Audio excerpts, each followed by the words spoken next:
Arrancamos de lleno con esta exploración a fondo. Hoy vamos a desmenuzar un texto increíblemente complejo, que por más loco que suene, logra conectar el existencialismo occidental con las tradiciones esotéricas más antiguas de Oriente. Básicamente es una teoría unificadora que abarca desde la existencia humana hasta la geografía del cosmos. La manera en que estas ideas convergen es, la verdad, una joya total.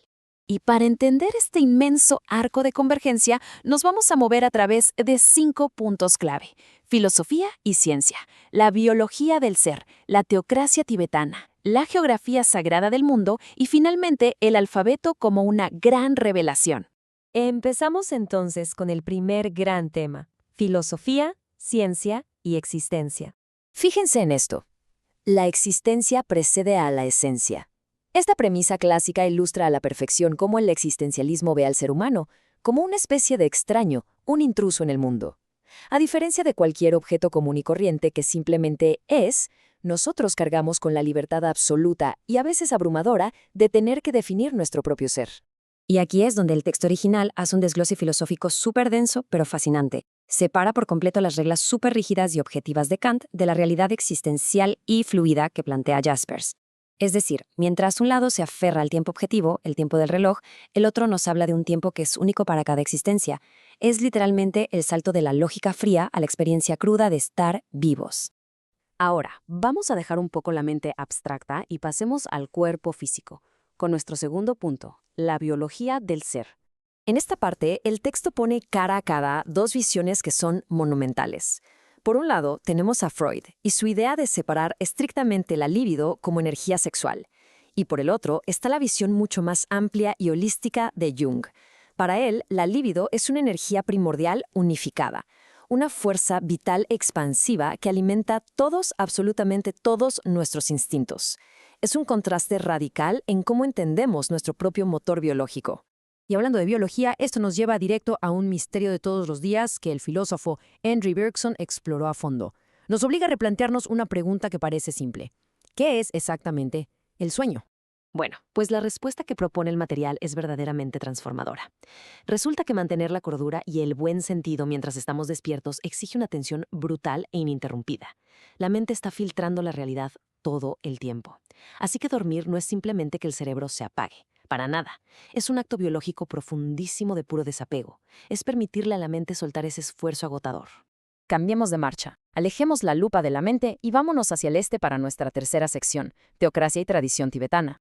El texto original nos lleva directo al corazón de las montañas nevadas del Tíbet, y lo que nos describe es un sistema de verdad extraordinario, donde la autoridad política y la autoridad espiritual estaban unificadas bajo una disciplina esotérica extremadamente rigurosa. Y al ver figuras históricas como el Sangarraya del que se habla aquí, es imposible no recordar el peso espiritual gigantesco que cargan estos maestros del gran vehículo del budismo. Es una dedicación total a mantener el equilibrio del mundo a través del conocimiento y de la devoción absoluta. Para entender cómo funcionaba realmente todo esto, hay que analizar su compleja jerarquía. El texto desglosa de manera muy imparcial cómo operaban. Tenemos al Dalai Lama guiando al Estado como líder temporal y espiritual, al Pancham Lama enfocado en la religión en general y luego figuras mucho más reservadas como el Tachi Lama, que es quien tiene la autoridad sobre los colegios iniciáticos esotéricos. Toda una red perfectamente estructurada. Y claro, el centro geográfico de todo esto es el inmenso Palacio del Potala en Lhasa. Pero ojo, los textos sugieren que este lugar no era solo un edificio administrativo y ya. Al parecer, fue anclado geográfica y magnéticamente para funcionar como el centro neurálgico de toda esta inmensa red espiritual. Se construía en puntos clave por razones que van mucho más allá de la arquitectura normal. Lo cual nos sirve de puente perfecto para entrar a nuestra sección número 4, la geografía sagrada del mundo. Imagínense el monte Kailas no solo como una montaña, sino como la auténtica cumbre espiritual del planeta. La correspondencia esotérica que plantea el texto es alucinante. La montaña está rodeada por 7 ríos sagrados que actúan como espejos exactos de los 7 chakras de la anatomía humana. El autor llama a esto, de una manera súper poética, una yoga geográfica. Si vemos esto a nivel global, el concepto de las líneas magnéticas de la Tierra se vuelve una locura. El autor sugiere que los sitios de peregrinación más importantes del mundo no están puestos al azar, para nada. están alineados milimétricamente en coordenadas muy específicas, como el paralelo 30 norte. Básicamente, las fuerzas telúricas de la Tierra eran las que dictaban dónde se debían concentrar estos inmensos polos de poder espiritual. Pero aquí viene el giro. Para explicar cómo funcionan estos ciclos cósmicos, el material plantea que estos centros de energía no son fijos, sino que se desplazan con el tiempo. Es como si se pasaran la estafeta espiritual. El ejemplo clásico que mencionan es cómo esta fuerza vital se trasladó desde lugares antiquísimos como la isla de Pascua hasta terminar en los desiertos de Asia hace miles de años. Y para cerrar esta convergencia con broche de oro, entramos a nuestra quinta y última sección, el alfabeto como revelación. El material nos presenta aquí una especie de arqueología lingüística que te deja pensando. Propone que el alfabeto griego, desde alfa hasta omega, es literalmente un registro fonético de los cataclismos más antiguos de la Tierra. Nos dice que al pronunciar las letras, sus raíces cuentan paso a pasito una historia real de inundaciones masivas y continentes hundidos. La gran revelación de este análisis es que la humanidad antigua escondió la historia de su mundo perdido, el famoso continente de Mu, en las mismísimas letras que seguimos usando hoy en día. Según esto, cada vez que alguien recita el alfabeto, está haciendo eco de una memoria geológica global, una historia que termina hundiéndose en el barro frío de Omega. Increíble, ¿no? Y esto nos lleva a la gran conclusión del texto. Según la fuente, estas polaridades magnéticas de la Tierra ahora se están invirtiendo hacia el sur, lo que nos deja con un pensamiento bastante provocador. Si ya entendimos desde la crisis del existencialismo interno hasta los secretos de nuestra geografía y los alfabetos ancestrales, a medida que nuestros polos globales apuntan hacia el paralelo 30 sur, ¿estamos simplemente esperando a que arranque el próximo ciclo cósmico? Sin duda, una reflexión monumental para repensar nuestro verdadero lugar en el universo. Una nueva humanidad en marcha. Existe una imagen bastante, común y pacífica. O sea, una simple maceta con una planta de interior sentada en la orilla de una ventana, tomando el sol de la tarde. A simple vista, pues es solo decoración, ¿no? Claro, ajá. Pero fíjate que, según un texto sumamente enigmático que tenemos hoy sobre la mesa, esa maceta contiene la clave para entender la inmensa angustia existencial de la humanidad. Y hay un hilo invisible, casi increíble, que conecta el absoluto aburrimiento de esa maceta con el instinto biológico de supervivencia, los lamas del Tíbet y agárrense, un mensaje secreto sobre el fin del mundo, oculto a simple vista en el alfabeto griego. Sí, es una colección de conceptos que, puestos así en una sola oración, pues suenan a un rompecabezas imposible. Totalmente. Y sin embargo, la conexión que traza el autor es uno de los ejercicios intelectuales más fascinantes que se pueden encontrar. Estoy muy emocionado de desmenuzar esto hoy. Yo también estoy fascinada, porque hoy, para quienes nos escuchan, tenemos un análisis a fondo de los extractos del tomo 4 de la obra Los propósitos psicológicos. Este tomo lleva el subtítulo Hacia una edad de paz, teocracia y Tíbet, y fue escrito por Serge Reynaud de la Ferrière. Así es. Y bueno, hay que advertir que es un documento profundo, denso, lleno de misticismo y filosofía. Sí, a ratos parece un laberinto conceptual, literal. Pero la misión de esta inmersión que vamos a hacer es entrarle de lleno a estas ideas y pues explicarlas de manera sencilla, dinámica y muy divertida. Exacto, que sea accesible. Queremos que cualquier persona que nos acompañe hoy pueda entender esta visión tan particular del universo y termine de verdad con unas ganas irreprimibles de ir a leer la obra original. Así que para arrancar, el autor propone que para entender el cosmos, primero hay que entender el lugar tan extraño que ocupa la mente humana dentro de él. Sí, el punto de partida del documento es una distinción, digamos, vital que hace el filósofo Karl Jaspers. Él hace una diferencia entre la ciencia y la filosofía. Ajá, a ver, ¿cómo es eso? Pues, según Jaspers, y esto lo retoma el autor, la ciencia se acerca a su objeto de estudio de una manera fría, o sea, calculada e impersonal. Ok. Aísla las variables para entender cómo funciona un mecanismo, pero la filosofía, por el contrario, busca una relación íntima. Ya veo. No intenta solo describir el objeto, sino trascender. Entender qué significa ese objeto para la conciencia que lo está observando. Fíjate que eso hace mucho sentido. Haz de cuenta que es la diferencia entre leer la receta súper detallada de un platillo, calculando los gramos de sal y las temperaturas exactas. Sí, claro, los datos duros. Exacto. Y por otro lado, el acto de sentarse a comer ese platillo. O sea, la receta es la ciencia, te da la información empírica. Pero la filosofía es la experiencia de saborearlo, de sentir si te provoca nostalgia, alegría o, pues, rechazo. La filosofía aporta la experiencia de existir con esa información. Esa es una metáfora perfecta. Y esa experiencia de existir es precisamente lo que lleva al ser humano a un estado de conflicto constante. Uy, sí, la famosa angustia existencial. Exacto. El texto se apoya en el concepto de Geborgenheit del filósofo Martin Heidegger, una palabra alemana que a menudo se traduce como derelicción, o más simple, el estado de ser arrojado al mundo. Arrojado al mundo. Qué fuerte suena eso. ¿Lo es? La idea es que el ser humano amanece un día con conciencia y se da cuenta de que ha sido abandonado en un universo que, pues, no pidió habitar. Claro, nadie nos preguntó si queríamos venir, ¿no? Exactamente. Es como un intruso que de repente se mira al espejo y se hace la pregunta fundamental de por qué existo. Un objeto físico no tiene ese problema. Un objeto simplemente es. Pero nosotros tenemos que construir nuestro propio fundamento. Nuestra propia razón de ser.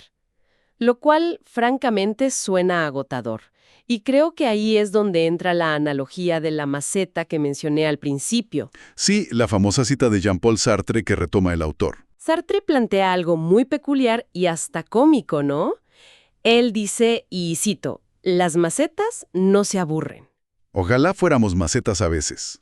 O sea, a una maceta la sacan al patio cuando hace sol, la meten a la casa cuando llueve, nadie le pregunta su opinión, no tiene que planear su futuro ni lidiar con, las consecuencias de sus actos.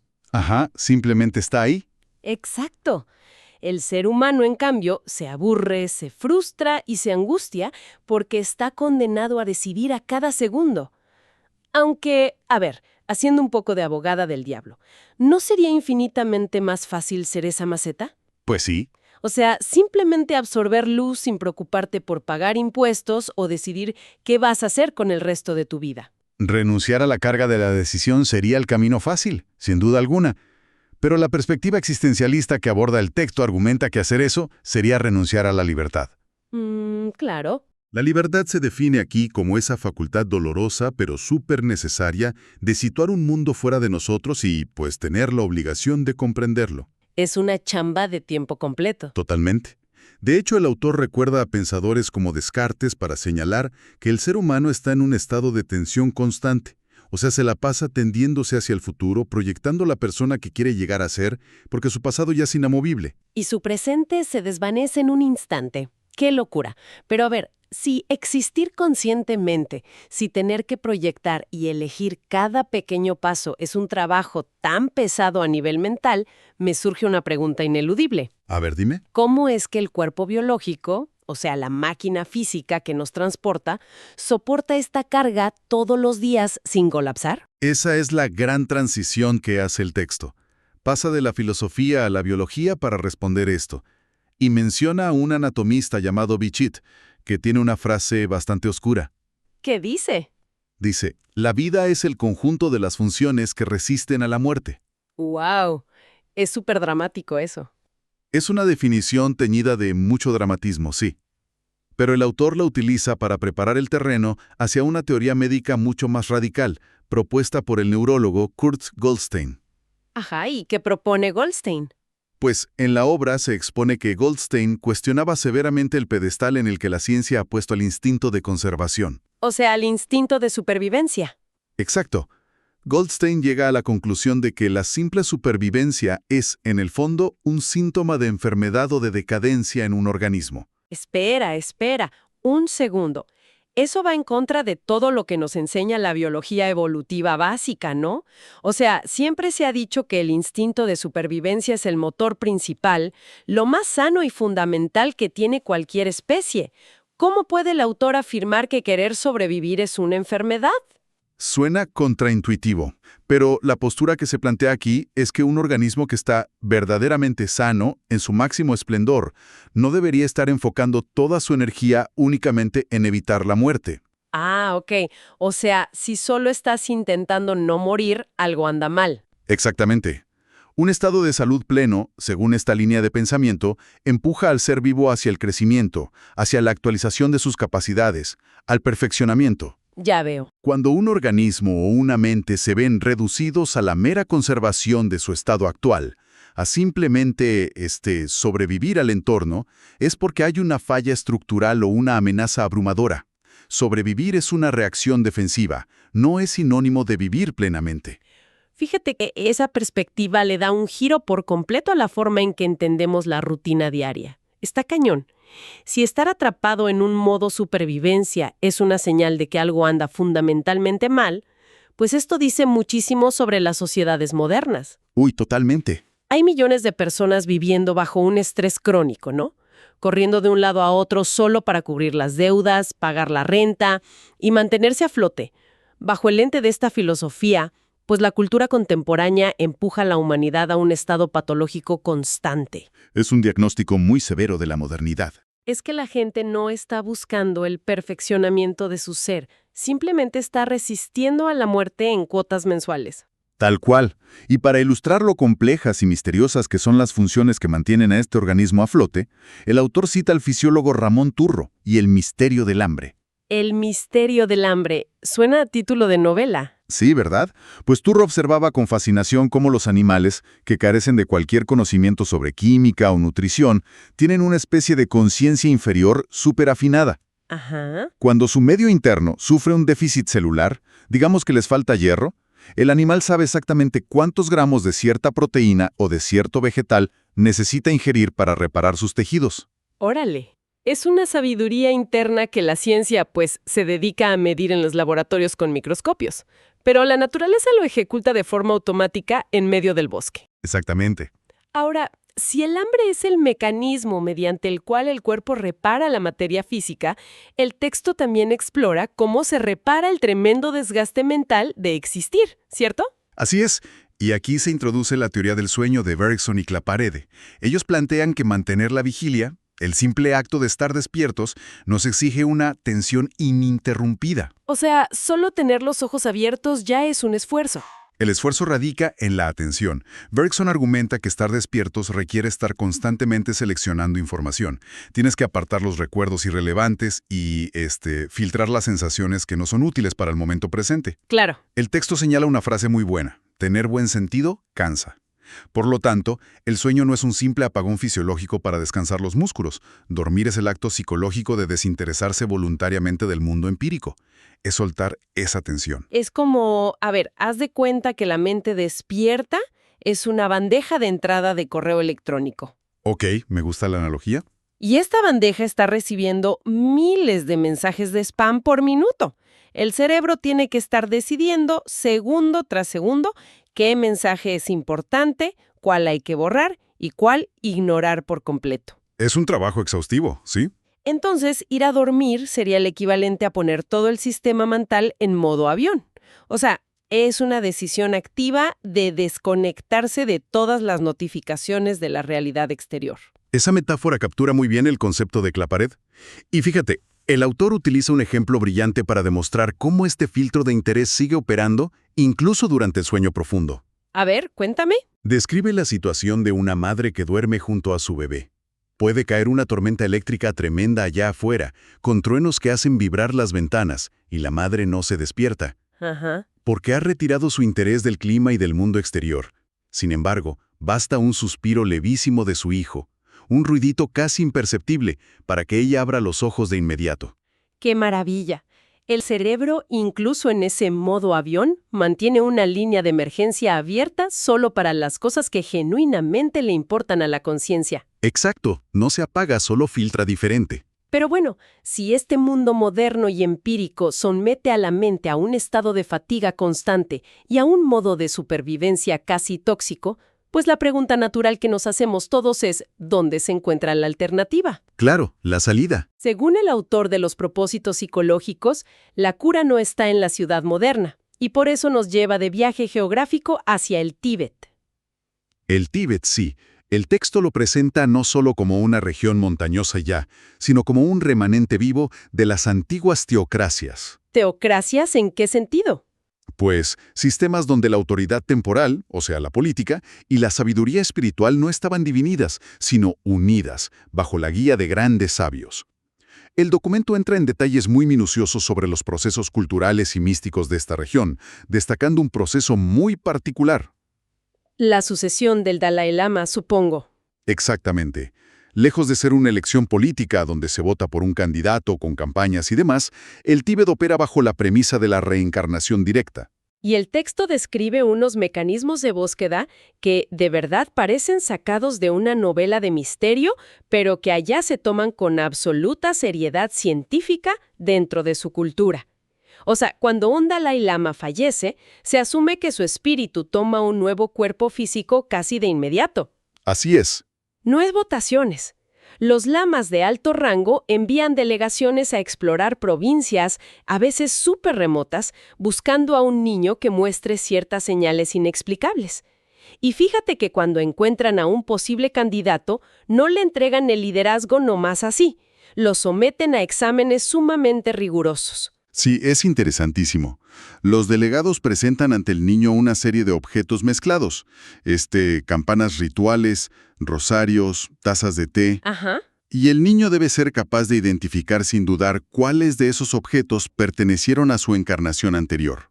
Además, los dignatarios buscan marcas de nacimiento muy específicas en el cuerpo del niño. O sea, no hay margen de error.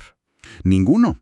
Es un escrutinio diseñado para garantizar que la continuidad del liderazgo sea exacta, asegurando que es la misma conciencia antigua la que regresa para seguir guiando a su pueblo. ¡Wow!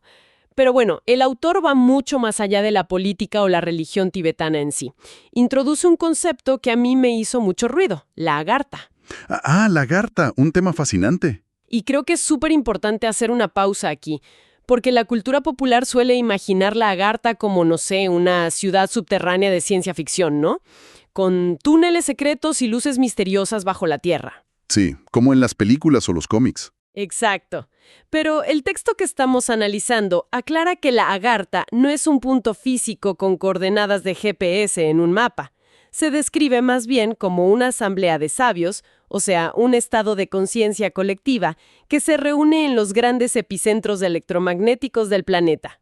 Esto desafía por completo nuestra noción tradicional de la geografía, ¿no crees? Totalmente. La hipótesis del autor es que la Tierra no es una simple roca muerta flotando en el espacio vacío. Es un organismo que posee centros vitales de magnetismo. Y las grandes tradiciones místicas habrían sido capaces de percibir estas corrientes. Ok. Y por ende, construyeron sus santuarios más sagrados exactamente sobre estos puntos. Un ejemplo primordial que da el texto es el monte Kailas, en el Himalaya. Es una formación impresionante de 8.000 metros de altura. ¡Qué barbaridad! Se describe rodeado por 4 montañas que funcionan como guardianes protectores. Y fíjate, de ahí nacen 7 grandes ríos que simbólicamente actuarían como los 7 chakras de la Tierra. O sea, esta idea de que la Tierra tiene una especie de sistema nervioso central invisible, pues está alucinante.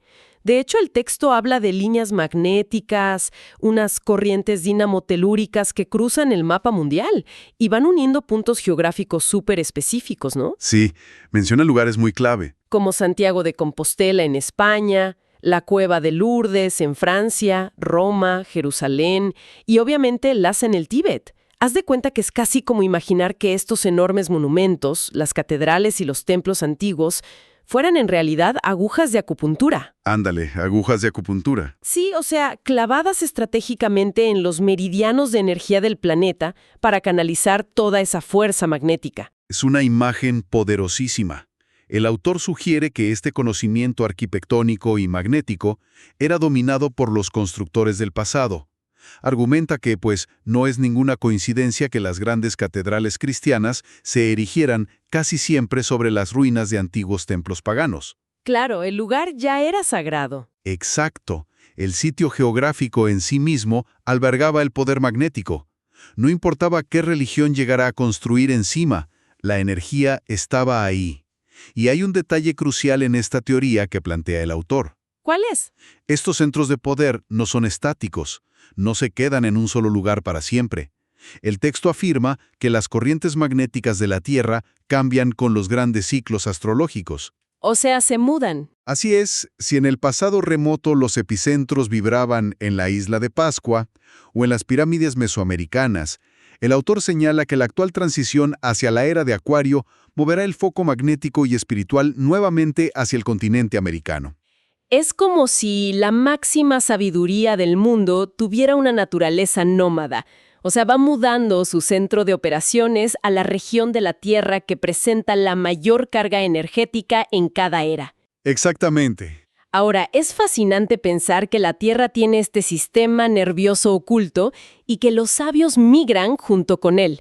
Pero a ver, si estos conocimientos existen, si estas grandes transiciones y, digamos, posibles cataclismos han ocurrido a lo largo de los milenios, ¿por qué no hay un registro histórico evidente de todo esto? Bueno, es que según el autor sí lo hay. ¿Ah, sí? Sí. Y aquí es donde llegamos a la parte que considero la más explosiva de todo el documento. El autor afirma que esta crónica ancestral está codificada en algo tan común y corriente como el lenguaje que usamos todos los días. A ver, explícame eso porque suena de locos. El documento se adentra en el terreno de la lingüística esotérica, ¿ok? Y plantea una revelación asombrosa. Sostiene que el alfabeto griego, sí, el mismísimo sistema de letras que uno estudia en la escuela para aprender matemáticas o filosofía clásica, es en realidad un código narrativo. O sea, no son solo letras. No es una simple lista de fonemas para armar palabras, sino que es la crónica secuencial de un cataclismo geológico global. Específicamente, narra un diluvio masivo y el hundimiento de un continente primigenio conocido como Mu. Un segundo. ¿Me estás hablando del abecedario griego clásico? Ese mismo. ¿Cómo es que el autor salta de alfa, beta, gamma al hundimiento de un continente perdido? La metodología que usa para llegar a esa conclusión debe ser bastante, pues, compleja, ¿no? Sí, por supuesto. El autor no se saca estas traducciones de la manga. Su método consiste en descomponer las letras griegas y buscar sus raíces fonéticas más antiguas, y las compara con idiomas ancestrales, incluyendo lenguas del Pacífico y vocablos mayas que sobrevivieron al paso del tiempo. ¡Órale! Al analizar el valor fonético de cada letra, pero en su orden tradicional del abecedario, revela una narración. Por ejemplo, empieza con la primera letra, alfa, Ajá, alfa. cuya raíz antigua se traduce como quebrando fuertemente las aguas. O sea, literalmente el inicio del desastre. Las olas rompiendo sus límites. Exactamente. El mar desbordándose. Luego pasa a la segunda letra, beta. Su raíz fonética describe cómo esas aguas se extienden sobre los planos, o sea, sobre las tierras bajas. No me digas. ¿Sí? Y a medida que avanza por el alfabeto, la inundación va tragando las costas, los sedimentos giran, y el nivel del mar sube inexorablemente hasta que llegamos a la letra Mu. ¿La famosa letra mu? En este punto de la secuencia, la traducción fonética nombra explícitamente a todo el país de Mu siendo completamente sumergido por esta catástrofe oceánica. Me dejas con la boca abierta. Es decir, el autor sugiere que alguien en el pasado remoto logró comprimir la historia completa de un apocalipsis prehistórico en una lista de letras. Así lo plantea. Haz de cuenta que es como un archivo zip fonético. O sea, lo diseñaron para que las generaciones futuras, incluso los niños chiquitos que cantan el abecedario para memorizarlo, transmitan la historia del fin del mundo sin tener la más mínima idea de lo que están pronunciando. Esa es una excelente forma de verlo. Un archivo zip que se abre solo si tienes la clave fonética. Está loquísimo. Y me imagino que la narración del abecedario no se detiene justo en el hundimiento, ¿verdad? No, no se detiene ahí. Continúa narrando las secuelas del desastre. Las siguientes letras describen cómo los vientos circulan sobre esta agua interminable, cómo el aire comienza a enfriarse y cómo apenas las cimas de las montañas más altas logran asomarse por encima del nivel del mar. ¡Guau! Y la secuencia termina trágicamente con la última letra, omega. Su raíz fonética se traduce como los torbellinos sedimentosos que quedan girando lentamente después de que la destrucción total ha concluido y todo queda en silencio. Híjole, leer a un autor que tiene la capacidad de conectar la estructura fonética de un idioma que usamos todos los días con grandes cataclismos geológicos es, pues, simplemente fascinante. Pero me pregunto, ¿con qué propósito? O sea, ¿por qué ocultar un registro histórico tan abrumador en un alfabeto? La respuesta que ofrece el texto reside en la tremenda fragilidad de la memoria humana frente a la inmensidad del tiempo geológico. El autor nos recuerda que la corteza terrestre está en constante movimiento y que las catástrofes globales son cíclicas, O sea, ¿vuelven a pasar? tarde o temprano.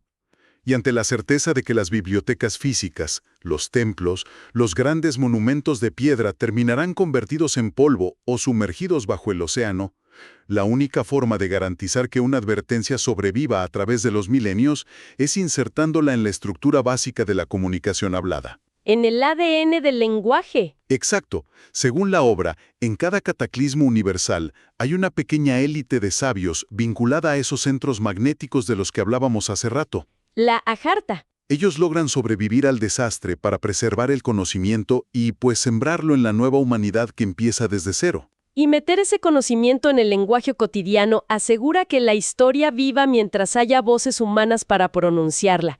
¡Qué genialidad! Menudo viaje mental ha sido este análisis. Completamente. Es un torbellino de ideas. ¿Sí? Para recapitular de forma lógica, para la gente que nos acompaña, empezamos analizando la diferencia entre ciencia y filosofía, para poder entender el concepto de la derelicción y por qué los humanos sufrimos esta angustia de la que, pues, las macetas están libres, afortunadamente para ellas. Pobres de nosotros que no somos macetas. Exacto. Luego vimos cómo esa presión existencial empuja al cuerpo y discutimos la teoría loquísima de Goldstein de que vivir en modo de supervivencia constante es en realidad una enfermedad y que el sueño funciona como un filtro activo para desinteresarnos de este mundo tan abrumador. El famoso modo avión. Así es. Y buscando una salida a toda esa fatiga mental, mapeamos el sistema nervioso magnético de la Tierra, revisamos las rigurosas pruebas de reencarnación en el Tíbet y terminamos desenterrando un continente hundido en la mismísima fonética del alfabeto griego. Ha sido un recorrido muy intenso que desafía todas las divisiones tradicionales entre la ciencia empírica, la biología, la geografía y el conocimiento esotérico.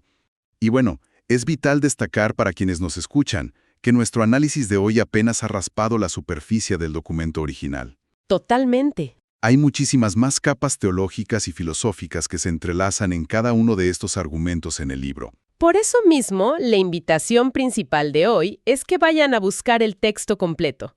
O sea, el tomo 4 de Los propósitos psicológicos de Serge Reynaud de la Ferrière. Es un documento que, de verdad, sin importar la postura inicial de quien lo lee, te expande la mente. Te obliga a cuestionar todo. Sí, cuestiona los cimientos de lo que asumimos como verdades históricas, verdades científicas y espirituales. El ejercicio de debatir estas ideas, de tratar de comprender esta visión cíclica del universo, vale cada minuto de lectura. Estoy 100% de acuerdo, es una lectura obligada. Y bueno, para cerrar este análisis, creo que valdría la pena dejar una idea resonando en el aire. Si la teoría de este autor es correcta y resulta que el alfabeto griego es una tecnología milenaria que esconde la crónica de un cataclismo antiguo para que jamás sea borrada por el tiempo, ¿qué historia secreta o qué advertencia desesperada para el futuro distante podrían estar escondiendo los lenguajes digitales de hoy en día? Uf, qué gran pregunta. O sea, los emojis que nos mandamos a diario en el celular, la estructura del código binario o los mismísimos lenguajes de programación que sostienen nuestra realidad moderna. Quizás, imagínate, dentro de 10.000 años, tras algún nuevo ciclo de la Tierra, alguien analice nuestros códigos actuales y encuentre un mensaje de supervivencia que nosotros mismos olvidamos que dejamos ahí. Es una posibilidad fascinante. Es algo para pensar la próxima vez que veamos esa maceta tranquila en la ventana y nos preguntemos qué tanto entendemos realmente del mundo que nos rodea. Gracias a todos por acompañarnos en esta inmersión profunda. Hasta la próxima. Una nueva humanidad en marcha.